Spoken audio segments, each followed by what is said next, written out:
Happy birthday to you. Hey! Happy birthday to you. Come on! Happy birthday, dear Susan.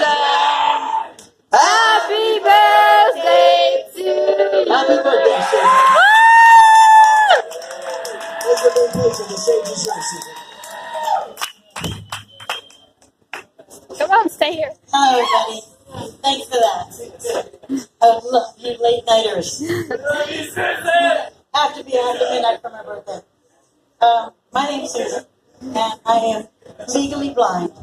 And when I tell people that, I get all kinds of responses. Sometimes I'll just say, "Oh, I'm sorry," and I have to very politely say, "Don't be sorry. It's okay. I'm really happy." But then there's this little smart ass inside my head that lives in there that will say, "Sorry, really? I was born this way. I'm not sorry that you were born with a big nose." Or sometimes you get the people that will say, "Wow, you don't look blind, and you look me right in the eyes." And once again, a polite part of me will say, "Thank you," and I take that as a compliment. But that little smart ass again was, "What the hell is a blind person supposed to look like?" So, let me show you.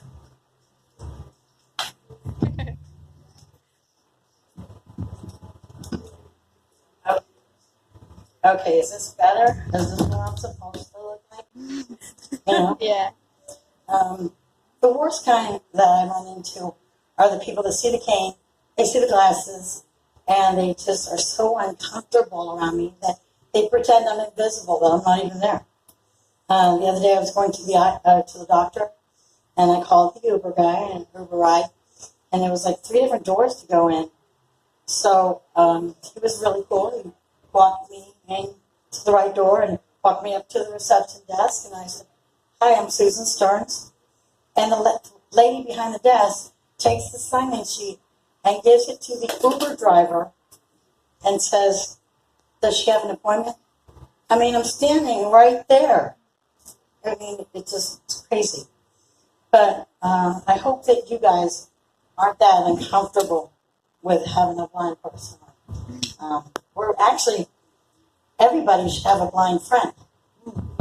I mean, we're awesome, right? I got some friends here. And there's a lot of perks to it. Like, if we come to your house and you don't have to clean up, just spray some Febreze, and I think it's clean. You know, you can come to the door stark ass naked and it wouldn't affect me. I wouldn't faze me. Of course, there's the regular perks like parking in the handicap parking or going in the front of the line at the security in the airport, you know, those kind of perks. But the best thing about being friends with a blind person is that you'll never be bored. We always have crazy stories. Like the time I had the neighbor's cat for 4 days, thought it was my cat. You know? Or I spanked the neighborhood kid, and my son was like 4 feet away just laughing his ass off. You know, one of my favorite stories, though, is I had a 12-year-old, 10-year-old, 6-year-old, and 4-year-old. And the older boys, they made me a bath, and I soaked in it for hours, and it was great. The next morning, I take the 6-year-old and the 4-year-old, we're walking to the grocery store, and as we go into the entrance, they're pulling me back. And they said, "Mom, we can't go in there." And I'm like, "Why?" Looked down at the 6-year-old Andrew, and I said, "Okay." He said, "Really fast, because you're purple." And I'm like, "What?" So the little 4-year-old comes in and she says, "Andrew, she's not purple, she's violet." And I was like, "What?" Some guy behind me goes, "Yes, ma'am, you're violet." When I got home, I was so pissed off because I found out that the older boys had put grape Kool-Aid in my bathwater. And that shit stains. There are still spots in me that probably are still purple or violet. I mean, it's great. You would think that'd be the most embarrassing story, but it's not. Went to the beach with my husband, and who was about 10 feet away from me. I could hear him. And I decided I was going to be really sexy. And I decided to walk real seductively up. I had him focus where his voice was. I walked real seductive up to him. Jumped on him. Wrapped my legs around him, my arms around him. But then he was in my focus because I was 2 inches in front of me.